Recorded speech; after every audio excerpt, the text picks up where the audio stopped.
Il va se représenter ou pas, Paul Biya? Il n'est plus candidat à l'élection, il n'est plus président national du parti. Je ne sais pas avec quel parti, sans congrès. Il faudrait qu'il vienne déjà, en tout cas, qu'il vienne passer l'examen du congrès pour être candidat à l'élection présidentielle, monsieur Monsieur, comme étant un camarade, je ne le connais pas déjà, premièrement, mais le Cameroun étant vaste, il n'est pas certain que je connaisse tous les camarades de mon parti.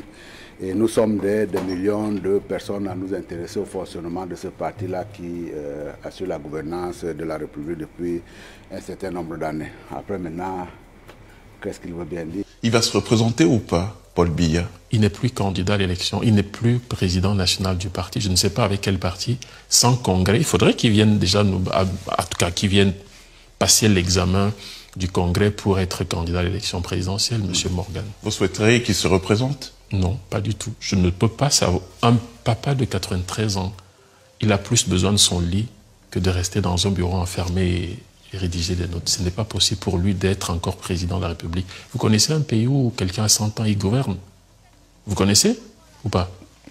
Pas à ma connaissance. Alors, paix à l'âme du pape. Il était fatigué, il est allé se reposer. Moi, je ne souhaite pas pour ça pour notre président, tout simplement parce que je pense qu'il a beaucoup de vie devant lui. Il a servi le pays, mais nous voulons tout simplement lui rendre visite en Voméka dans son village. Il peut être tranquille. On ne va pas l'inquiéter pour ce qui s'est passé.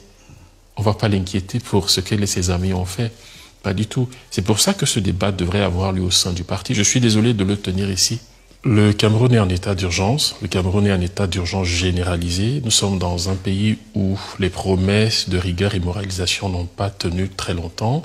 43 ans après, il y a une autre génération qui pense qu'il faut penser la blessure, il faut redonner, il faut réarmer le contenu moral des Camerounais, il faut apporter quelque chose de nouveau qui sortira de ce qu'on nous a enseigné jusque-là. Donc, ce que je fais aujourd'hui, c'est juste pour une question de salubrité publique et morale au Cameroun. Il faut déposséder certaines mentalités. Nous avons un groupuscule de personnes qui est parti de l'UNC et pour le RDPC qui n'a pas totalement réactualisé leur logiciel mental. Nous sommes dans un pays où, comme le feu Hubert Mononjana le disait, on a écarté la norme pour normaliser l'écart. Il faut remettre les pendules à l'heure. L'action qui est en justice est une action salvatrice pour non pas seulement le RDPC, mais pour tout le Cameroun. Alors, on va parler des accusations qui fondent donc votre recours. Quelle est la réglementation que votre parti a violée? Alors, l'article 17 de nos statuts stipule que le RDPC devrait avoir un congrès et que lors de ce congrès, on doit élire un bureau national. Et ce bureau national, à l'intérieur de ce bureau national, nous avons le bureau politique et le comité central. Sauf que le dernier congrès en date est 2011. 2016 devrait avoir un autre congrès qui n'a pas eu lieu. On nous a fait savoir qu'il y a eu un groupuscule qui s'est réuni au Palais de l'Unité, au Palais des Camerounais, alors que nous avons un siège. Ils se sont réunis et ils ont décidé ad vitam aeternam de prolonger le mandat, Admettons même que 2016 jusqu'en 2000, normalement 5 ans après, c'est-à-dire en 2021, on devrait avoir un autre congrès. 2025, il n'y a pas de congrès et lorsque on demande, je pense avoir fait ce qu'il fallait faire pour amener les uns et les autres à la raison, mais rien. Donc, on est là en face d'un groupuscule qui veut conserver le pouvoir et aussi, nous, de notre côté, nous sommes une nouvelle génération qui refuse de se plier à cette anormalité-là. Le président national, de fait, parce qu'il ne l'est plus, s'appelle M. Paul Biya. Donc, Paul Biya est l'ancien président. Il est l'ancien président du RDPC. À partir du moment où son mandat est arrivé à expiration, il devient un ancien président. Pour le moment, le RDPC n'a pas de président national. Ce que je dis est statutairement vérifiable. Donc, pas de bureau national, pas de comité central, pas de bureau politique valide. La seule issue, c'est pour ça que nous avons saisi le juge des référés justement en urgence, étant donné que nous avons une élection présidentielle en vue. Il faut absolument que le juge nous permette de tenir un congrès qui donnera la légalité, que ce soit au parti, que ce soit également aux candidats que nous allons pouvoir présenter pour éviter, au moins, même si on veut, on va gagner l'élection, ça peut être possible. L'objectif du juge ici, c'est de pouvoir nous donner un mandataire qui nous permettra d'avancer sur ce point-là. Monsieur Paul Biya n'est pas président du RDPC, encore moins le comité central qui prend des mesures qui sont totalement hors contexte aujourd'hui. Mais pour moi, c'est une blague. Il y en a qui se perdent quelquefois. Moi, je crois que celui-là, il fait partie de ceux qui se perdent. Et du coup, ces éléments de Taylor-là, Taylor, tu connais pas son nom, Onana? Taylor, Onana. On n'a pas besoin, j'ai entendu, vous-même, vous avez aggravé votre cas. Comment est-ce que la justice peut lui donner raison alors que le même juge a été nommé par le président de la République? On n'en arrivera pas là. Quand on va seulement lui demander quelle est votre qualité qui vous pousse, vous appuyant sur vos statuts, rien d'autre, qui vous pousse à faire une telle démarche, vous voyez très bien que lui-même, il va commencer à bégayer. Et pour le communicant du RDPC, Patrick Riffoé, la démarche de Léon Teller-Onana n'a aucune chance d'aboutir. C'est la démarche d'un loup solitaire, ça ressemble davantage à un suicide politique qu'autre chose. Vous avez un ministre qui a la peine de dire quel est le prix d'une baguette, qui vous dit que le Camerounais moyen peut vivre avec 30 000 francs CFA. Vous êtes en Europe, à moins de 50 €, on vous dit une famille peut vivre avec moins de 50 €. Est-ce que vous pensez que cette personne a encore l'âme humaine? Il faut aller voir le contenu de la personne. Maintenant, le dernier, c'est un obligé. C'est pour lui que je me bats. Il est envoyé pour faire ça, parce qu'en réalité, il n'attaque pas le fond, il attaque plutôt l'individu. Aujourd'hui, nous avons demandé au juge de demander à la partie adverse de prouver statutairement que le secrétaire général du parti est en capacité d'ester en justice. L'audience du 8 mai prochain nous aidera donc plus ou moins à clarifier cette position. Vous estimez que non? Non, bien au contraire, puisque aucun statut ne stipule que le SG peut prendre des décisions pour défendre le parti devant les tribunaux.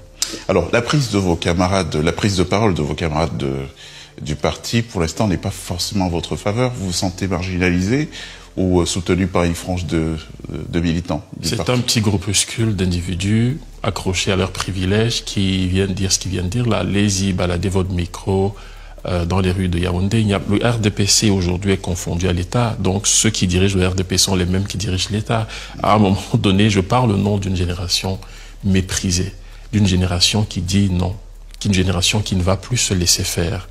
Alors, je pense à un moment donné que si le Cameroun veut évoluer, si effectivement le président de la République, qui est par ailleurs président national sortant, l'ancien président de notre parti, voudrait laisser un héritage utile pour les générations à venir, à la fois, il devrait d'abord organiser le congrès, participer à l'organisation du congrès, décider de ne pas se présenter aux prochaines élections pour donner à cette nouvelle génération, tout au moins, de redonner un visage nouveau à notre pays, le Cameroun. Et comment répondez-vous à ceux qui estiment que vous tentez de déstabiliser le parti? Ceux qui déstabilisent le parti, ce sont ceux qui ont volé les fonds publics. Je pense que la majorité de ceux qui se retrouvent aujourd'hui en prison, ce sont mes anciens camarades. Je me dois de dire la vérité face à vous, tout simplement parce que j'appartiens à une autre génération. On a toujours confondu le RDPC et des individus qui ont utilisé le RDPC pour spolier l'État, pour détourner. Alors, je vous prendrai un exemple. J'ai jamais été ministre. J'ai jamais été directeur général d'une société. Vous n'avez pas été en gestion... Oui, en gestion quelque part. Pourquoi je devais être comptable de ce que les autres ont fait? Il y a deux catégories de personnes au sein du RDPC. La première, c'est celle qui s'accroche à ses privilèges, c'est-à-dire celle qui s'accroche aux prébendes, celle qui refuse de lâcher un peu plus pour le peuple, et notre génération qui refuse de rendre normal ce qui est anormal, tout simplement. Alors là, on est en pleine année électorale au Cameroun. Vous avez bien conscience que votre action en justice aujourd'hui est une menace même pour la présentation de votre parti à ces élections? Pas du tout. La menace ici, ce sont ceux qui refusent d'entendre la voix de la vérité. Ce sont en organisant un congrès. Bien évidemment, ce sont ceux-là qui refusent pour une fois d'écouter le peuple. À un moment donné, lorsque vous avez fait votre temps et que vous savez très bien que ce temps que vous avez occupé était inutile, il faut partir. Il faut savoir partir. Il faut savoir laisser les choses. Je pense qu'on est arrivé au point aujourd'hui, il faut laisser de côté les partis pour parler clairement de ce qui est utile. Le Cameroun, 43 ans après, qu'est-ce qu'on en a fait? Vous avez aujourd'hui des personnes qui ont érigé certaines pratiques.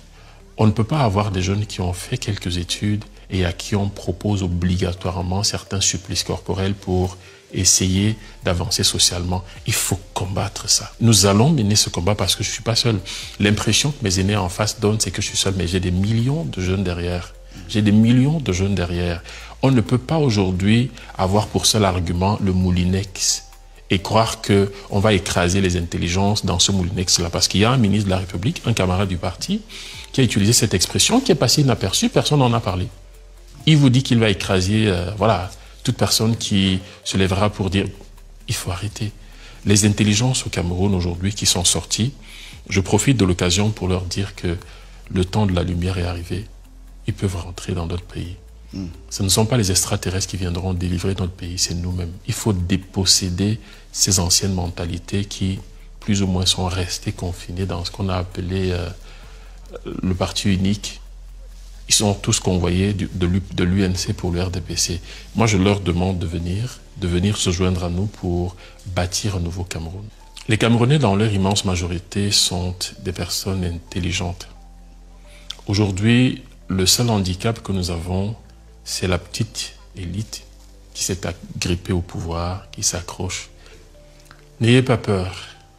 N'ayez pas peur. On nous a donné la peur comme étant l'argument fétiche, ce qui fragilise la mobilisation populaire, la mobilisation au Cameroun. Je pense qu'aujourd'hui, nous pouvons faire des choses sans faire de casse. Nous pouvons faire la politique sans faire de casse. J'invite tous les militants du RDPC, tous les jeunes du Cameroun, tous ceux qui sont politisés, entre guillemets, ceux qui ont la majorité, de se joindre à nous pour cette bataille. Si nous ne la réussissons pas, il ne s'agit pas d'Onana. Si nous ne la réussissons pas, sachez que nous serons obligés de nous battre avec les enfants, des fils à papa, qui eux sont nés avec des cœurs en or dans la bouche. Je suis de ceux-là que la République a rejetés. Je suis l'exemple que les méprisés de la République sont plus ou moins ceux qui sauveront la patrie demain. Aujourd'hui, nous sommes en 2025, c'est l'heure de la finale. Il n'y aura plus de prolongation ni de tir au but. Merci. Merci. Rien n'interdira de ce que le candidat que nous serons choisis pour pouvoir représenter le RDPC à l'élection présidentielle puisse être celui-là. En réalité, on est dans l'égarement total. Vous ne reconnaissez pas M. Léon Teller-Onana? Non, mais moi, je ne le connais pas. On m'a dit qu'il serait conseiller municipal dans une mairie quelque part de la République. Je ne connais absolument pas. Il serait... Pourquoi vous utilisez le conditionnel? Il serait. J'ai le droit d'utiliser également le conditionnel. Vous n'allez pas m'obliger à utiliser un autre temps que celui-là. Il serait sous peine de vérification. Parce qu'en plus... on ne peut pas être conseiller municipal et puis être en balade de manière permanente et récurrente à l'extérieur. C'est des gens qui, pour des considérations diverses, viennent pointer en disant qu'ils veulent se faire élire. Et effectivement, une fois qu'on leur a fait confiance, ils pensent qu'ils ont pris du poil de la bête et ils peuvent faire n'importe quelle déclaration. Il n'y a pas un militant de RDP. Et d'ailleurs, j'ai suivi ce monsieur-là dans le cadre d'une émission également sur Internet. En réalité, il n'y a pas meilleur opposant que lui, mais nous ne sommes pas là pour pouvoir faire le tri entre les Camerounais. L'opposition, y compris à l'intérieur d'un parti, est compréhensible aussi longtemps qu'elle est structurée, mesurée et qui est assise également sur les faits réels. Quand vous l'entendez, vous voyez, on ne peut pas avoir meilleur opposant que celui-là, mais on ne peut pas être opposant à l'intérieur d'un parti et puis s'en revendiquer également. Et donc, pour cet ensemble de raisons-là, le président de la République, Paul Biya, son excellence Paul Biya, jusqu'à preuve de contraire, sera notre candidat à l'élection présidentielle d'octobre 2025. Et ce n'est pas ce genre de... Vraiment, où on s'attarde, il faudra qu'on s'attarde sur des choses qui sont essentielles. Ça me semble périphérique, illusoire. Ça n'a aucune consistance qui puisse permettre que l'on puisse continuer. Ça, c'est la deuxième fois qu'on débat sur ce sujet-là. Mais il parle avec des faits. Lesquels? Il évoque les textes de votre parti. Lesquels? Et les textes de notre parti disent qu'effectivement, il y a le président national qui est le candidat, le thème naturel d'ailleurs, j'ai entendu très souvent, on l'a prononcé, il ne figure pas sur ce texte-là, qui est le candidat à l'élection présidentielle. Et par ailleurs, parlant, puisqu'il veut s'appuyer sur les problèmes de renouvellement de congrès et tout ça, on a dit effectivement que le congrès siège à une cadence qui peut être retenue, mais le bureau politique peut prolonger les mandats des gens qui sont élus dans le cadre d'un congrès. Et c'est ce qui a été fait assez récemment, où on a dit effectivement, en ce qui on renouvelle l'ensemble des mandats, y compris celui du président national, et on le renouvelle jusqu'au prochain congrès. Jusqu'au prochain congrès. On n'a pas dit qu'on le renouvelait pour 5 ans, on n'a pas dit qu'on le renouvelait pour 2 ans, on a dit qu'on leur donne quitus de continuer à gérer les instances du parti jusqu'au... Et par ailleurs également, la justice peut se saisir des dysfonctionnements d'une institution dès lors que on voit très bien que le fonctionnement est incompatible avec l'intérêt général des militants. C'est-à-dire que lorsque je me trouve par exemple en situation de défaveur, compte tenu de l'engagement initial que j'ai pris, sur la base des statuts qui régissent, je peux demander réparation pour qu'on m'apporte un certain appui sur le plan judiciaire. Dans le cas d'espèce, qu'est-ce qu'il perd en la matière, Taylor Onana? Il va être président national. Nous l'attendons le moment venu pour qu'il vienne faire acte de candidature. Qu'est-ce qu'on contrarie en l'espèce en ce qui le concerne de manière fondamentale? Quel est son intérêt que l'on contrarie en l'espèce? Je dois savoir. Mais vous voyez très bien que je crois que l'Internet, les réseaux sociaux nous ont tellement rendus intelligents que n'importe qui peut se lever pour pouvoir commencer sur la place publique à débiter des choses. Tout ce que ce jeune homme-là il dit n'est assis sur absolument rien du tout. Et d'ailleurs, s'il avait l'âme militant, et il devait normalement l'avoir, il y a des choses également pour trouver savoir qu'on doit se taire. Il n'y a pas quelque chose de grave qui se passe à l'intérieur du RDPC aujourd'hui qui puisse penser qu'il y a péril à la demeure, que non, notamment on doit saisir la justice pour qu'ils viennent en réglementation. Tout ce que nous faisons, c'est une volonté que nous nous sommes fixés d'un commun accord en adhérant déjà, parce qu'au moment où vous adhérez, vous trouvez qu'il y a un certain nombre de personnes qui ont travaillé avant vous, qui vous ont donné un socle statutaire, et en réalité, vous êtes en situation d'un contrat d'adhésion, et donc vous acceptez au départ. Comment est-ce qu'il peut accepter un contrat d'adhésion? Il part à un mouvement par un contrat d'adhésion, il commence à penser qu'il va refaire le monde. Le jour où il va penser effectivement qu'il va être président national, je lui souhaite beaucoup de courage, mais je ne sais pas qui va le lire, peut-être pas sa maman d'ailleurs. À ce moment-là, il viendra en campagne avec nous et on va lui dire qu'effectivement, dites-nous ce que vous voulez, et sur la base de ça, on va le faire. Et une fois qu'il sera élu, il peut refaire tout ça s'il le veut bien. Mais en l'état actuel, c'est un militant égaré, ridicule. Ah ben vous venez de reconnaître qu'il est militant. Oh bah écoutez, il s'en revendique tout au moins. Il s'en revendique tout au moins. Il s'en revendique tout au moins qu'il n'a, en réalité, sincèrement, ce n'est pas un sujet de débat ça. Christian Massoma, venant d'un militant RDPC, Elections Cameroun et le Conseil constitutionnel ont-ils les coudées franches pour invalider la candidature de celui qui les a nommés, le chef de l'État, Paul Biya? Avant d'y arriver, Madame Bissaï, je tiens juste à noter le mépris avec lequel l'honorable traite son camarade politique. Merci pour les épithètes. S'il vous plaît, s'il vous plaît. S'il peut traiter son camarade politique du RDPC avec autant de mépris et de condescendance, vous pouvez imaginer le traitement qui est réservé au Camerounais lambda. Voilà un monsieur qui est militant cadre politique du RDPC, élu dans une commune de la République, qui met sur la table des questions fondamentales liées au fonctionnement du RDPC, et notamment des questions liées au statut du parti. Et en face, son camarade vient dire que non, il ne s'appuie sur rien, il débite ceci, il débite cela. Léon Teller Onana est en train de dire clairement que les statuts de votre parti sont au-dessus du bureau politique. C'est-à-dire une réunion du bureau politique. Écoutez-moi très bien. Écoutez-moi très bien, s'il vous plaît. S'il vous plaît, je ne vous ai pas interrompu. J'aurais pu le faire. Respectez le temps de parole, je vous en prie. J'aurais pu vous interrompre. Vous êtes bien énervé? Non, je ne vous énervez pas, calmez-vous. On va discuter. On va discuter. On va discuter. Donc, je suis en train de dire que Léon Teller, on en a dit de manière claire qu'il faut respecter les statuts du parti. Et que lorsqu'on est démocrate ou qu'on s'en prévaut, on ne peut pas dire que pendant que les tests internes du parti prévoient la tenue d'un congrès tous les 5 ans, 15 ans pratiquement après, ce congrès n'a pas été tenu. Et il y en a qui trouvent que non, il faut trouver des contorsions et des justifications pour exprimer la forfaiture ou pour soutenir la forfaiture qui prévaut au sein du RDPC. Léon Teller va plus loin. Il dit quelque chose que nous, les Camerounais et les partis politiques, n'avons eu de cesse de dénoncer, de dire que la Constitution est suffisamment claire, qu'il n'y a pas de possibilité de cumul entre la fonction présidentielle et la fonction de président du parti. Et qu'à partir du moment où M. Biya a été élu président de la République, il devrait démissionner normalement de son poste de président national du RDPC, ce qui n'a pas été le cas. Et cette confusion au niveau institutionnel est à l'origine de beaucoup de choses que nous observons au sein de ce parti politique qui a instauré une confusion entre le RDPC et l'État. Et ils sont donc devenus effectivement le parti-État parce que le président de la République lui-même, qui devrait être au-dessus de la mêlée après son élection et ne plus être dans des considérations partisanes, est resté président national du RDPC.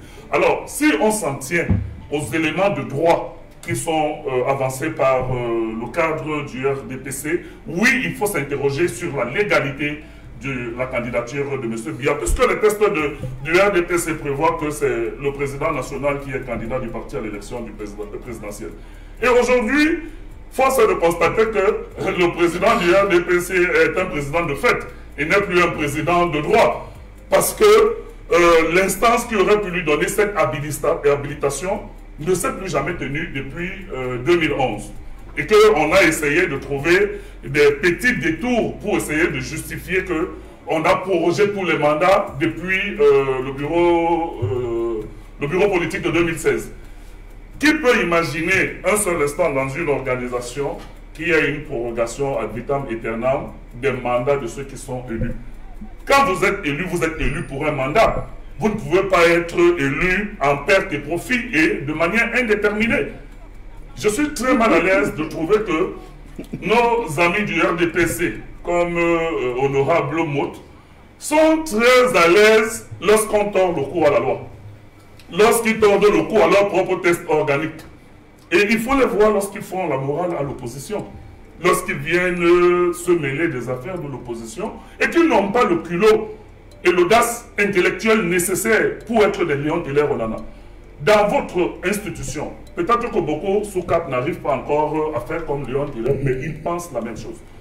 Monsieur, une organisation, une association a des tests et il faut les respecter. Et vous devriez normalement choisir vos dirigeants au cours des congrès qui donnent l'habilitation nécessaire et la légitimité nécessaire à ces dirigeants. Je vais vous dire une chose. Nous tenons notre convention tous les 5 ans.